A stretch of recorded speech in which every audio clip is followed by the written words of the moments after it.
So, dear students, once again Anup sir here from our channel and from the behalf of Saraswati education centre.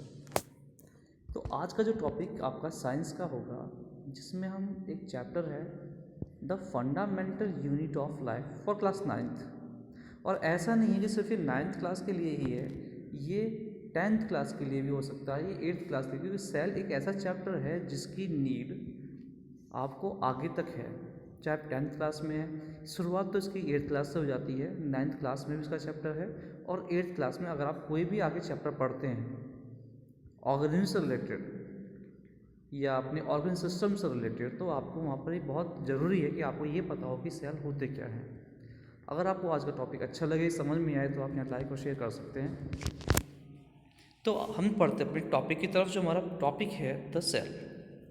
Sales में हम यहाँ पर आज जो पढ़ेंगे उसमें सेल के बारे में डिस्कवरी, किसने इनकी खोज की, टाइप्स ऑफ सेल्स कौन कौन से हैं, सेल्स को लेकर थ्योरी साइंटिस्ट की क्या क्या थी, और जो फैक्ट्स हैं सेल्स को लेकर के हम वो आज यहाँ जानेंगे।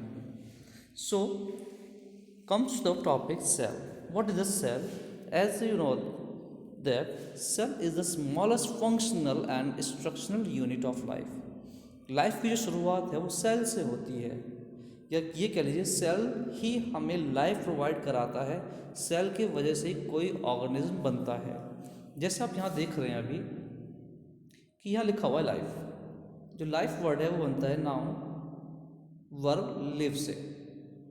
इसका जो वर्ब है वो है लिव, और जीवन, लिव का मतलब क्या है? जीना या रहना।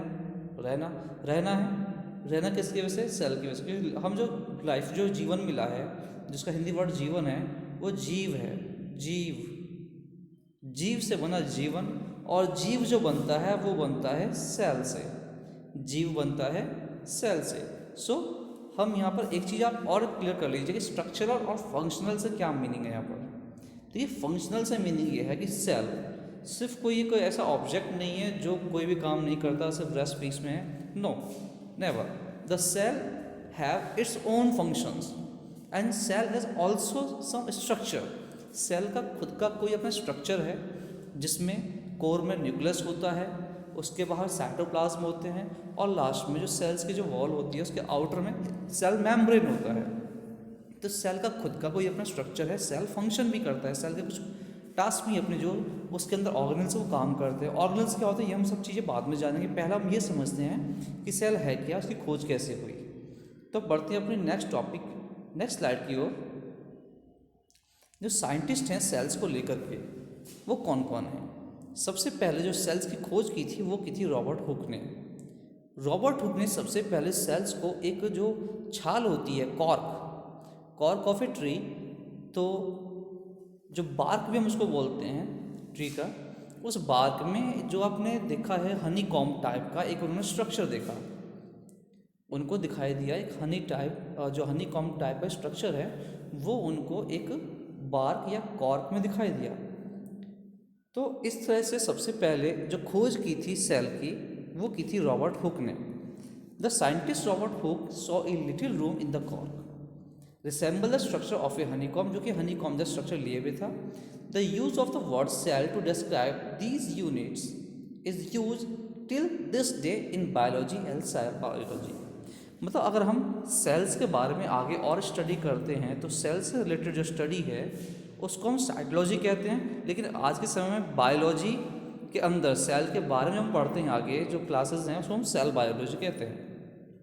द साइंटिस्ट ल्यून हॉक जो साइंटिस्ट थे, उन्होंने सबसे पहले एक सेल को एक पॉन्ड के अंदर फ्लो करते हुए देखा। मतलब पहली बार किसी ने फ्रीली किसी सेल को देखा था, तो वो ल्यून हॉक थे। ल्यून हॉक एक्चुअली वो भी साइंटिस्ट थे, वो खुद माइक्रोस्कोप बनाने का उस समय काम किया करते थे। नेक्स्ट है द साइंटिस्ट रॉबर्ट ब्राउन, जिन्होंने सबसे पहले न्यूक्लियस की खोज की, और हम इनको फादर ऑफ माइक्रोबायोलॉजी के नाम से जानते हैं। तो आगे जो पॉइंट है हम उसमें देखेंगे कि साइटोलॉजी क्या है। तो स्टडी जो है सेल्स से, हम उसको साइटोलॉजी कहते हैं। मैंने जैसे बताया था कि सेल की सबसे पहले खोज किसने की थी? रॉबर्ट हुक ने।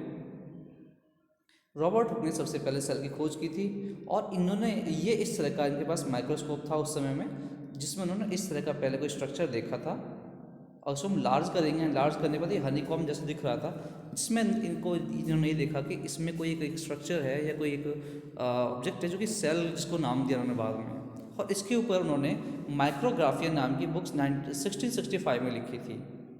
ये इनकी बुक है जिन्होंने 1665 में बुक लिखी थी, उसका नाम था माइक्रोग्राफिया। तो नेक्स्ट आपकी तरफ आगे बढ़ते हैं अपना अभी। नेक्स्ट है एंटोन वैन ल्यूनहॉक, शॉर्ट में इनको ल्यूनहॉक कहते हैं, और ये डच व्यक्ति थे उस समय, डच जो आज के समय पुर्तगाल नाम है उसका। तो ये माइक्रोसॉफ्ट बनाने काम किया करते थे, और इन्होंने, मैं जैसा बताया था, सबसे पहले इन्होंने कोई जो ऑर्गेनिज्म देखा था जो कि कहाँ, एक फ्लो करते हुए कहीं पर पॉन्ड में या किसी रिवर में, उन्होंने उसको देखा था। तो Leeuwenhoek use a simple handle microscope, ये इस तरह का माइक्रोस्कोप यूज़ किया करते थे, जैसा आप देख रहे हैं, ये इस तरह का माइक्रोस्कोप यूज़ किया करते समय में। और इसी माइक्रोस्कोप की हेल्प से उन्होंने सबसे पहले एक वाटर में फ्लो करते हुए किसी एक ऑब्जेक्ट को देखा था, तो उसको नाम इन्होंने दिया सेल, जो कि पहले से ही 1665 में रॉबर्ट हुक उसकी खोज कर चुके थे। लेकिन क्या है, सोचने वाली बात यहाँ पर यह है कि दोनों ही अगर सेल्स के बारे में खोज की तो किसको नाम दिया है। देखो, हम जो कहते हैं फर्स्ट टाइम अगर किसी ने सेल्स की खोज की तो उसमें नाम आता है रॉबर्ट हुक का, लेकिन फ्रीली किसी ने सेल को अगर पहली बार देखा था मूव करते हुए तो वो देखा था ल्यूनहॉक ने। ठीक है, अब नेक्स्ट टॉपिक की तरफ आगे बढ़ते हैं, जिसमें हम जानेंगे कि डिस्कवरी ऑफ सेल में आगे और क्या हुआ, कौन थे रॉबर्ट ब्राउन, और उनके सेल को लेकर क्या हिस्ट्री है। तो उसमें जानने के लिए आगे बढ़िए आप। इसमें हम आगे देखते हैं डिस्कवरी ऑफ द सेल, जो 1831 में रॉबर्ट ब्राउन ने की। तो उन्होंने क्या किया था, 1 सेकेंड प्रीवियस चलते हैं अभी। देखिए, nucleus was discovered 1831 by Scottish botanist Robert Brown. Botanist, जो ये बॉटनी का जो साइंस है उसको ये उसमें थे, तो बॉटनिस्ट थे ये। और इन्होंने suggested the nucleus played a की रोल, इन्होंने ये बताया कि जो न्यूक्लियस है, न्यूक्लियस क्या है, सेल के अंदर का जो कोर होता है उसको न्यूक्लियस कहते हैं। जैसा आप देख रहे हैं पूरा सेल है, और सेल के अंदर ये जो आप पार्ट देख रहे हैं, ये वाला हिस्सा, ये क्या है, ये न्यूक्लियस है। ये पूरा क्या है, ये न्यूक्लियस है। और ये न्यूक्लियस के अंदर ये जो हिस्सा है इसको हम बोलते हैं न्यूक्लियोलस, इसको हम बोलते हैं न्यूक्लियोलस, NUCLE, LUS, न्यूक्लियोलस बोलते हैं इसको, जो बिल्कुल कोर में है। और न्यूक्लियस के अंदर न्यूक्लियोलस होता है। ठीक है, और इसीलिए क्योंकि इन्होंने सेल के अंदर, जो कि पहले से क्या है, माइक्रो फॉर्म में होता है, उसके अंदर इन्होंने किसको, न्यूक्लियस को फाइंड आउट किया। तो इसको जो साइंटिस्ट हैं रॉबर्ट ब्राउन, इनको हम फादर ऑफ माइक्रोबायोलॉजी के नाम से भी जानते हैं। जो वर्ड है न्यूक्लियस, इसका मीनिंग क्या है, न्यूक्लियस का जो लैटिन वर्ड का मीनिंग जो निकलता है वो है कोर। कोर मतलब जो बिल्कुल डीपेस्ट, मतलब जो सेंट्रल इंटरनल जो पॉइंट होता है उसको हम कर्नल भी कहते हैं कंप्यूटर में उसको, और यहाँ भी साइंस में कर्नल वर्ड यूज़ किया गया है। कर्नल और नट, जो कोर है, कर्नल और नट, उसको यूज़ किया गया है वर्ड, जिसको अभी हम न्यूक्लियस के नाम से जानते हैं। आगे नेक्स्ट थ्योरी आगे हम जानते हैं क्या है सेल्स को लेकर के। तो आगे बढ़ते हैं। देखिए, सेल थ्योरी के अंदर सबसे पहले हम ये समझेंगे कि सेल थ्योरी सबसे पहले दी किसने है, जिसमें नाम आता है सेल्डर और शॉन का। तो सेल्डर और शॉन ने सबसे पहले जो सेल की थ्योरी दी थी कि सेल नाम की कोई चीज़ होती है जिससे कि प्लांट्स और एनिमल्स बनते हैं, या कोई भी ऑर्गेनिज्म बनता है वो सेल से बनता है। लेकिन सेल्स की इस थ्योरी को आगे जो है रुडोल्फ वर्चू ने और आगे एक्सटेंड किया। उन्होंने ये बताया कि जितने भी नए सेल बनते हैं वो किसी न किसी प्री एग्जिस्टिंग सेल की वजह से बनते हैं, अपने आप में बिना किसी सेल के कोई न्यू सेल क्रिएट नहीं होता। मैं फिर बता रहा हूँ, ये लाइन ध्यान रखना कि जितने भी न्यू सेल्स हैं वो किसी न किसी प्री एग्जिस्टिंग सेल्स की वजह से बनते हैं। ये लाइन आपको बहुत हेल्प करेगी आगे के ऑर्गेनिज्म को समझने में, और आगे आपके जो पूरा ह्यूमन बॉडी स्ट्रक्चर उसको समझने में। और जो आपका एक चैप्टर होगा इसमें जिसमें रिप्रोडक्शन है, उसमें भी ये लाइन आपको हेल्प करेगी कि जितने भी सेल्स बनते हैं वो किसी न किसी प्री एग्जिस्टिंग सेल्स की वजह से बनते हैं। ठीक है, तो आगे पढ़ते हैं इसमें और थोड़ा समझते हैं कैसे हैं। तो इसमें देखिए, ये जो इमेज दी है शेल्डन और शॉन को लेकर के, जैसे मैं बता चुका हूँ, इन दोनों के अकॉर्डिंग ये लाइन पहले बताई गई थी, या ये बात पहले क्लियर कर दी गई थी कि जितने भी सेल हैं उन्हीं से किसी न किसी बॉडी का निर्माण होता है या क्रिएशन होता है या स्ट्रक्चर बनता है बॉडी का, वो सेल की वजह से बन पाता है, चाहे वो यूनिसेलुलर हो या मल्टी सेलुलर हो। आगे मैंने जो बताया, जो कि वर्षों थे साइंटिस्ट ये, कि पहले से एक मेडिकल डॉक्टर थे, रुडोल्फ वर्शो एक मेडिकल डॉक्टर थे। 1855 में इन्होंने ये थ्योरी डिक्लेयर की थी कि जो सेल बन रहे हैं वो किसी न किसी प्री एग्जिस्टिंग सेल की वजह से बन रहे हैं, क्योंकि उन्होंने अमीबा पे ट्राई किया था। अमीबा को जब उन्होंने अमीबा के न्यूक्लियस को जब उन्होंने 2 पार्ट में डिवाइड किया तो वो न्यूक्लियस ने अपने आप को कम्प्लीटली फॉर्म कर लिया, और इस तरह से क्या हुआ, इसको हम बाइनरी फ्यूजन भी बोलते हैं। बाइनरी फ्यूजन की हेल्प से वो 2 उसमें अमीबा में कंप्लीट ऑर्गेनिज्म बन गया। तो इन्होंने बताया कि कोई जो नया सेल बन रहा है वो किसी प्री एग्जिस्टिंग सेल से ही बन पा रहा है। तो इस थ्योरी में आगे हम समझते हैं भी कि सेल क्या है। सेल पर आते हैं सीधा डायरेक्ट हम। तो सेल क्या है, देखिए सेल जैसे बताया हुआ है कि किसी भी फंडामेंटल यूनिट की जो शुरुआत है। All the living organism are made up of fundamental unit called cell. जितनी भी फंडामेंटल जो ऑर्गेनिज्म जितने भी हैं उनकी जो फंडामेंटल यूनिट है, जो शुरुआत, फंडामेंटल मतलब बेसिक, जो सबसे बेसिक सबसे स्टार्टिंग पॉइंट है वो सेल है, ठीक है। और इस सेल जो वर्ड है लैटिन वर्ड यूज़ किया गया था, और इसमें जो मीनिंग था उसका, जो 9th क्लास के क्वेश्चन में आ सकता है, ए लिटिल रूम। सेल का लैटिन वर्ड का जो मीनिंग है, या लैटिन वर्ड जो सेल है वो किसके लिए है, यह ए लिटिल रूम के लिए। आगे थोड़ा और इस इमेज को हम क्लियर करते हैं, हम ये समझेंगे कि कहाँ पर कौन कौन से पॉइंट हैं इसमें। देखिए जैसा मैंने आपको बताया था, ये होता है सेल मेम्ब्रेन, यह सेल मेम्ब्रेन, सेल मेम्ब्रेन। ये हमारे सब क्या है, ये ऑर्गन, ये आप जो देख रहे हैं ये हिस्सा, ये पूरा हिस्सा, ये साइटोप्लाज्म है। ये सब क्या है, साइटोप्लाज्म है, ये सब साइटोप्लाज्म है। और ये जितने भी ऑब्जेक्ट आप ये देख रहे हैं, ये सब जितने भी ऑब्जेक्ट हैं हम इनको बोलते हैं ऑर्गेनेल्स। इसको हम बोलते हैं ऑर्गेनेल्स। और जो बीच में ये हिस्सा है इसको कहते हैं न्यूक्लियस। ये आपका न्यूक्लियस, NUCLEUS, इसको कहते हैं न्यूक्लियस। और जो ये बीच में वर्ड ये है येलो कलर, इसको बोलते हैं न्यूक्लियोलस, ठीक है। आगे चलते हैं आगे टॉपिक की तरफ। तो देखिए ये फिर से वही जो इमेज पूरी क्लियर की है, जैसा मैंने बताया वही सब है। यहाँ पे ऑर्गेनेल्स के आपको नाम दिए हुए हैं सभी।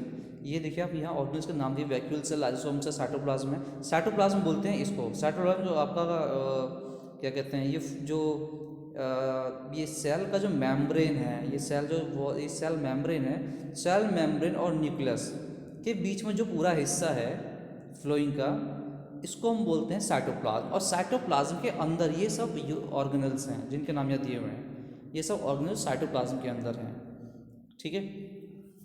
तो आगे इसमें देखते हैं जो कॉमन ट्रेड्स हैं जो सेल्स के, वो कौन कौन से होते हैं, जो कॉमन फॉर्म कौन कौन से सेल के अंदर जो मिलती हैं हर एक सेल के अंदर। इसमें सबसे पहला पॉइंट आता है सेल मेम्ब्रेन का आता है, दूसरा है साइटोप्लाज्म और तीसरा है न्यूक्लियस। किसी भी सेल के अंदर कम से कम ये 3 चीज़ें तो होती ही होती हैं। अब हम बढ़ते हैं हायरार्की ऑफ लाइफ की तरफ, कि एक स्ट्रक्चर जो है सेल का वो किस तरह से आगे डेवलप होता चला जाता है। तो उसको समझ इस इमेज को देखिए आप। देखिए सबसे पहले सेल है, सबसे पहले सेल है जहाँ पर हमने एक प्लांट सेल की देख रहे हैं यहाँ पर, और ये ह्यूमन सेल है इसको देख रहे हैं। तो उस प्लांट सेल से एक टिश्यू बना इस तरह का, जो कि एक सेल मेम्ब्रेन का काम कर रहा है। और ठीक यहाँ से सेल मेम्ब्रेन की हेल्प से ये देखो ये बन पाया टिश्यू, पूरा ये बन गया है। और इनकी हेल्प से ये ऑर्गन बना है। ये एब्डोमेन सिस्टम को पार्ट जैसा लगता है देखने में। और यहाँ पर ये जो प्लांट का एक लीफ बन गया है, ये ऑर्गन है। ऑर्गन क्या होता है, जितने हमारी बॉडी के अंदर पार्ट्स होते हैं, चाहे हमारा लीवर है, किडनी है, हार्ट है, सब क्या ऑर्गन्स हैं। ऑर्गन्स से एक ऑर्गन सिस्टम बनता है। जैसे हमारा स्टमक एब्डोमेन ऑर्गन सिस्टम है, तो एब्डोमेन ऑर्गन सिस्टम में लीवर होता है, किडनी होती है, पैंक्रियाज होते हैं। तो ये हमारे एब्डोमेन सिस्टम का पार्ट है। और वही हमारा जो कार्डियक सिस्टम है, जो हमारे हार्ट्स होती हैं, नर्व्स होती है, आर्टरीज हैं, वेन्स हैं, लंग्स हैं, ये हमारा क्या है, कार्डियक हमारा जो सिस्टम है, ऑर्गन सिस्टम, उसका पार्ट है। तो मल्टीपल जो हमारे ऑर्गन्स मिलते हैं तो एक वो ऑर्गन सिस्टम को बनाते हैं, जिसमें आप ये देख रहे हैं एक छोटा सा प्लांट बन गया है। और यहाँ पर बॉडी के देखो ये एब्डोमेन सिस्टम को दिखाया गया है, ये एब्डोमेन सिस्टम बन गया है पूरा। और जब मल्टीपल ऑर्गन सिस्टम मिलते हैं, जब सभी ऑर्गन सिस्टम मिल जाते हैं तो एक पर्टिकुलर पूरी बॉडी का निर्माण करते हैं। यहाँ पर पूरा ह्यूमन बन गया और यहाँ पूरा प्लांट ही बन के तैयार हो गया, ठीक है। तो आगे इस पॉइंट को फिर से समझते हैं। मैं आपको एक चीज़ यहाँ बताना चाहूँगा, देखिए सेल जो है, सेल से छोटी भी कुछ चीज़ें होती हैं जो आपके साथ बुक में आपको पढ़ने को कम मिलेंगी या नहीं मिलेंगी। देखिए सेल जो बनता है वो बनता है मॉलिक्यूल से। अब जैसा इमेज में देख रहे हैं सेल बनता है मॉलिक्यूल से और मॉलिक्यूल्स बनते हैं एटॉम्स की वजह से।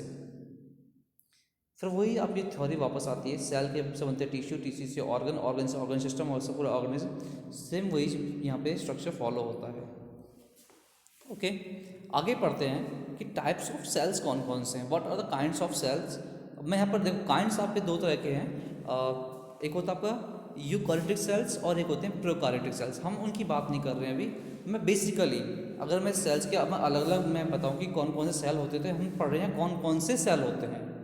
ठीक है, तो आगे चलते हैं कौन कौन से सेल समझते हैं, कौन कौन से सेल होते हैं। देखिए नंबर ऑफ सेल्स यहाँ पर दिए हुए हैं आपको। सबसे पहले इसमें कोनियन सेल है, फिर इसमें स्मूथ मसल सेल है, ब्लड सेल्स से ब्लड बनते हैं, बोन सेल से बोन बनती है, फैट सेल से फैट्स हमारे जो बॉडी में बनता है आगे बढ़ता है। जो नर्व सेल से नर्व्स का निर्माण होता है, नर्व्स बनती है हमारी ओवम से।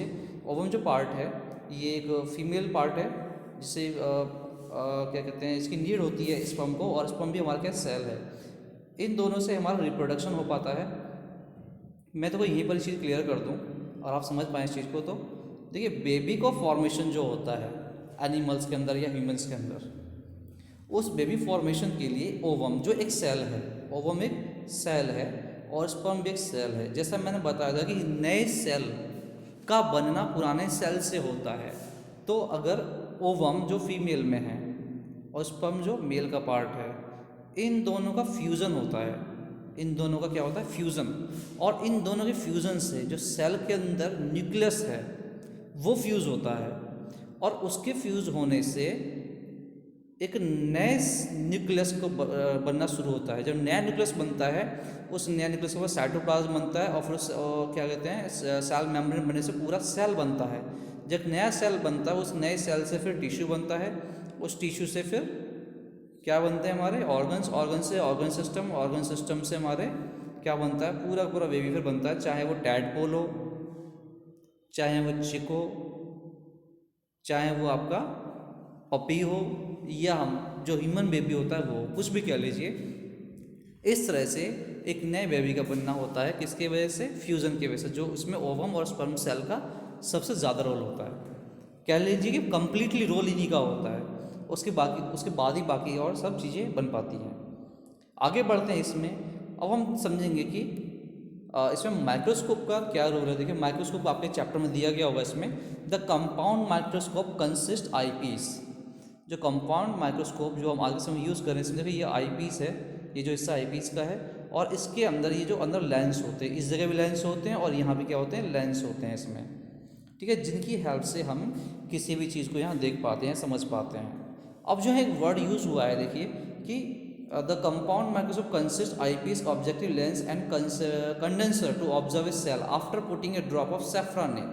ये सेफ्रानिन क्या है, तो ये सेफ्रानिन क्या है, सेफ्रानिन एक डब्बा होता है, जैसे आप कह लीजिए कोई ड्रॉप समझ लीजिए या कोई दाग समझ लीजिए जिसको, कि हम उस सेफ्रानिन जो कि प्लांट सेल का एक पार्ट होता है, प्लांट सेल को समझ लीजिए सेफ्रानिन की जो ड्रॉप होती है उसमें डाली जाती है, और उसके बाद हम समझ पाते हैं कि पूरा स्ट्रक्चर सेल का वो कैसा है किसी प्लांट को लेकर के। ठीक है, ये दिखने में थोड़ा रेडिश फॉर्म में ज़्यादा हो सकता है और थोड़ा कम ब्लू होगा, जबकि जो मैथिलिन है, ये दोनों ही क्या चीज़ हैं, ये दोनों ही हमारे स्टेन हैं। स्टेन मतलब वही जो बता ना धब्बा जैसा होता है, दाग जैसा, ये स्टेन है। सेफ्रानिन भी स्टेन है और मैथिलिन ब्लू भी क्या स्टेन है। मैथिलिन ब्लू जो है वो एनिमल सेल्स को समझने के लिए डाला जाता है। तो इन दोनों चीज़ों का ध्यान रखना, सेफ्रानिन और मैथिलिन ब्लू दोनों स्टेन है। सेफ्रानिन प्लांट्स को समझने के लिए या प्लांट्स को कहते हैं स्ट्रक्चर को देखने के लिए, और मैथिलिन ब्लू जो है वो एनिमल सेल के स्ट्रक्चर को देखने के लिए यूज़ किया जाता है। आगे के टॉपिक में इस सिंगल सेल में constitute a whole as in amoeba. अब हम ये पढ़ेंगे कि जो सेल है वो किस तरह से, जो सिंगल सेल होते हैं, देखिए मैं सिंगल सेल समझाता हूँ अभी। जैसा अभी आपने पढ़ाया यहाँ पे कि सिंगल सेल क्या है, सिंगल सेल अपने आप में बहुत छोटा होता है जिसको कि हम माइक्रोस्कोप के थ्रू देख पाते हैं। अब इतनी छोटी चीज़ से ऑर्गेनिज्म का बनना, इसका मतलब कि उससे जो ऑर्गेनिज्म बनेगा हम उसको भी देख पाएंगे। यस, तो अमीबा, पैरामीशियम और कैलोडोनाइट्स जो होते हैं या बैक्टीरिया होते हैं, उनको हम आंखों से नहीं देख पाते हैं, और ये इतने छोटे होते हैं क्योंकि सिंगल सेल से बने होते हैं। इनमें दूसरे मल्टीपल सेल होते ही नहीं है, और जो मल्टीपल सेल से बने होते हैं उनका स्ट्रक्चर थोड़ा बड़ा हो जाता है, जिनको हम आंखों से देख पाते हैं, और जो सिंगल सेल के बने उनका स्ट्रक्चर बहुत ही ज़्यादा छोटा होता है, जिनको हम नहीं देख पाते हैं। तो सिंगल सेल से जो बनी हुई चीज़ें होती हैं उनको बोलते हैं यूनिसेलुलर, और जो मल्टीपल सेल से बनी जो भी ऑर्गेनिज्म हैं उनको बोलते हैं मल्टी सेलुलर ऑर्गेनिज्म। जिसमें मल्टी सेलुलर ऑर्गेनिज्म में आपके प्लांट्स भी आते हैं, ह्यूमन बींग्स भी आते हैं, एनिमल्स भी हैं, ये सब क्या है मल्टी सेलुलर है। और जबकि बैक्टीरिया है, अमीबा है, पैरामीशियम, ये सब आपके क्या है यूनिसेलुलर टाइप के होते हैं। तो फीचर्स जो हैं सेल के अंदर एटलीस्ट 3 तो होते ही हैं, जैसे मैंने आपको पहले भी रिपीट किया था, ये किसी भी सेल के अंदर कम से कम प्लाज्मा मेम्ब्रेन जरूर होगा, न्यूक्लियस होगा और साइटोप्लाज्म, ये 3 चीज़ें होती ही होती हैं, चाहे वो आपका प्लांट सेल हो चाहे वो आपका एनिमल सेल हो। तो आई थिंक आज का इतना काफ़ी है। So best of luck for today. और बाकी के अदर पार्ट्स में हम और चीज़ें भी इसमें देखेंगे। इसमें हम समझेंगे कि जो मैंने बताया था यूकार्टिक सेल्स जो होते हैं, प्रोकार्टिक सेल्स जो होते हैं, वो कौन कौन से किस तरह से वर्क करते हैं, आप ये भी समझेंगे। और इसमें भी बहुत सारी चीज़ें जानने के लिए आपके पास में है कि न्यूक्लियस कैसे काम करता है, ऑर्गेनल्स हैं, ऑर्गेनल्स कौन कौन से ऑर्गेनल्स हैं और ऑर्गेनल्स वो किस तरह से वर्क करते हैं। सबसे बड़ा रोल इसमें जो है एंडोप्लाज्मिक रेटिकुलम, वो किस तरह से वर्क करता है, पूरा फंक्शन क्या है, हर एक को मैंने छोटे छोटे पार्ट में डिवाइड किया है, जिससे कि दिमाग पर आपका ज़्यादा जोर ना पड़े, कि ये बहुत ही लेंथी टॉपिक है सेल जो है। तो इसको मैंने अलग अलग पार्ट में डिवाइड किया। ये आपका सबसे बेसिक पार्ट है, जिसमें हमने सिर्फ ये समझा सेल होता क्या है और सेल को रिलेटेड डिस्कवरी किस किसने की और उसमें अलग अलग थ्योरी क्या थी। So thank you for today, have a good day.